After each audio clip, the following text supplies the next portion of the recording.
वाराणसी में सुरक्षित भारत और शिक्षित भारत, इस नारे के साथ एक नई पहल शुरू की है हेलमेट मैन राघवेंद्र ने। राघवेंद्र लोगों को किताबों के बदले मुफ्त में हेलमेट देते हैं और उनसे प्राप्त किताबों को उन निर्धन छात्रों को फ्री में देते हैं जो पैसे के अभाव में किताबें नहीं खरीद पाते और उनकी शिक्षा अधूरी रह जाती है।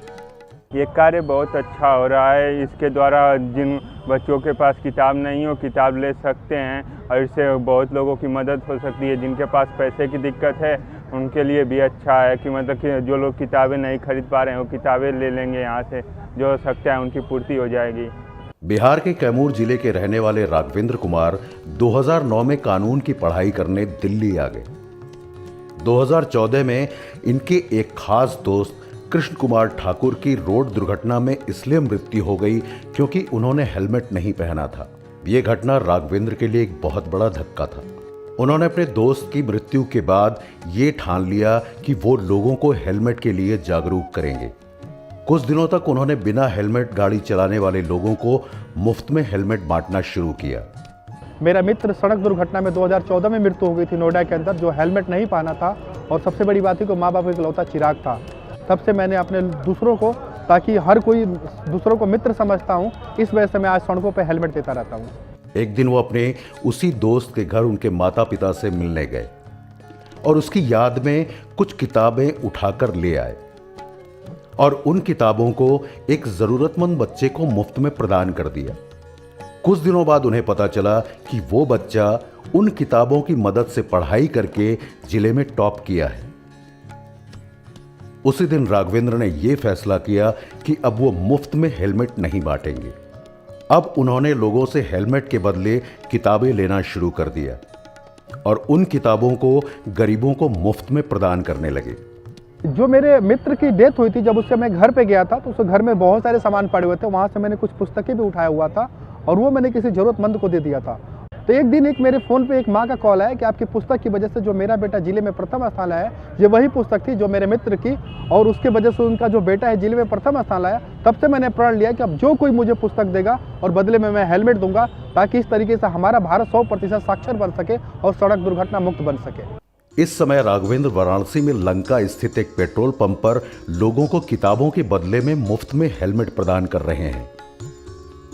काशी हिंदू विश्वविद्यालय के समीप होने के कारण यहां विश्वविद्यालय के विद्यार्थी भी आ रहे हैं और अपनी किताबें प्रदान कर हेलमेट ले जा रहे हैं। इन्होंने देश के कई शहरों में बुक डोनेशन बॉक्स भी लगाया है, जिसमें जरूरतमंद छात्रों के लिए किताबें दान में मिल सके।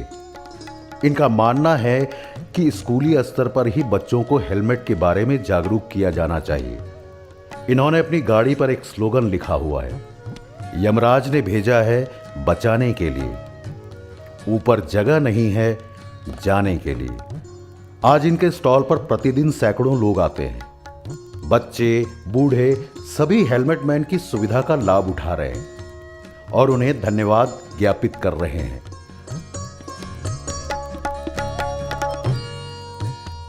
अधिक से अधिक किताबें जुटाने के लिए ये अब मुफ्त में किताब लेने आए लोगों से बदले में पुरानी किताबें मांगते हैं।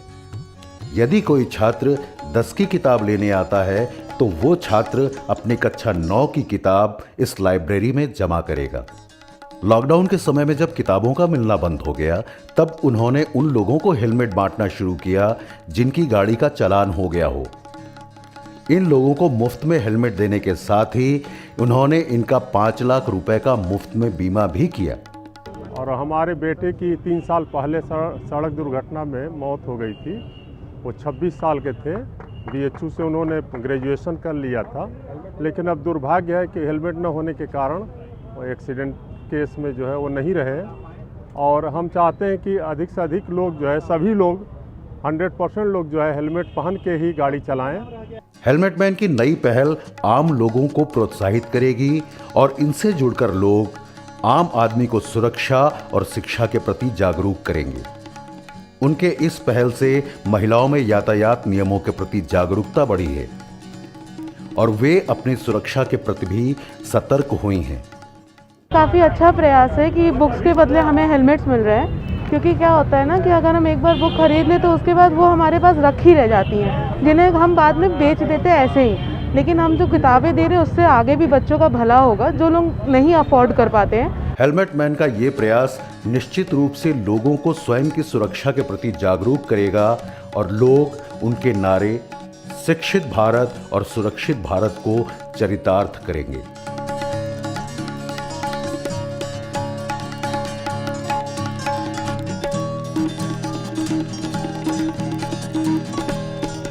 वाराणसी में एक नई पहल की है देश के प्रधानमंत्री श्री नरेंद्र मोदी ने काशी से केवड़िया को जोड़कर। एक भारत श्रेष्ठ भारत के वाक्य को चरितार्थ करते हुए प्रधानमंत्री ने वर्चुअल माध्यम से देश में 8 रेलवे स्टेशनों से गुजरात केवड़िया के लिए ट्रेनों का शुभारंभ किया। एक भारत श्रेष्ठ भारत की बहुत सुंदर तस्वीर आज यहां दिख रही है। जब हिंदुस्तान के कोने कोने से स्टैच्यू ऑफ यूनिटी की पवित्र धरा पर देश की भिन्न भिन्न भाषाएं, भिन्न भिन्न वेश वाले लोगों का आना जाना बढ़ेगा तो देश की एकता का वो दृश्य एक प्रकार से नित्य वहां लघु भारत हमें दिखाई देगा। विश्व की सांस्कृतिक राजधानी काशी और भारत की एकता के प्रतीक लौह पुरुष सरदार पटेल की विश्व की सबसे ऊंची प्रतिमा statue of unity Gujarat Kevadia को रेल मार्ग से जोड़कर पर्यटन को विकसित करने की नई पहल की गई है। काशी के लिए ये विशेष सौगात इसलिए है कि आस्था का प्रतीक भगवान शिव की पवित्र नगरी है काशी, और जो एकता के प्रतीक और महानायक स्वतंत्रता संग्राम के सरदार वल्लभ भाई पटेल उनकी जो प्रतिमा है वहाँ तक ले जाएगी। ये हमारे लिए बहुत ही बड़े गौरव की बात है और ये जो पर्यटक हैं इस क्षेत्र के उनके लिए बहुत बड़ी सौगात है। ये आत्मनिर्भर भारत के तहत महामना कोच का नवीनीकरण करके उसे बेहतर और सुविधाजनक बनाया गया है, जिससे यात्री आरामदायक यात्रा का आनंद ले सके।